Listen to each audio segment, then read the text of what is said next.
Tammy Sparta was rushed to the Cornwall Regional Hospital in Montego Bay, St. James after experiencing vomiting in police lockup on Thursday evening.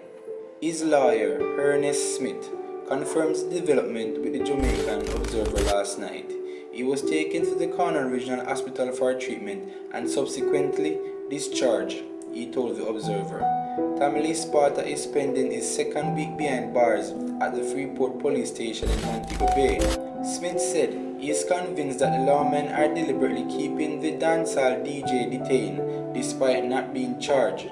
The entertainer has been in custody since Tuesday, July 7. They, the police, told me the final session was this morning at 7 a.m. The questions and answers session took place. I was advised by the senior officers that if the police have no further interest in him, and that he would be released today. Yesterday, Smith said, they are punishing Mr. Russell without cause, he continued. Tammy Sparta has had several brushes with the law.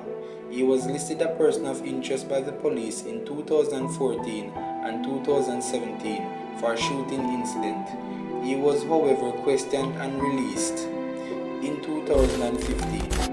The Montego Bay police prevented him from performing at Reggae Sunfest for fear of patrons' safety. A former member of Vybz Kartel, Portmore, Gaza Empire, Tammy Sparta got his musical break in 2012. He is known for a song including Spartan Soldier, Spartan Angel, Psycho, and Rich Badness.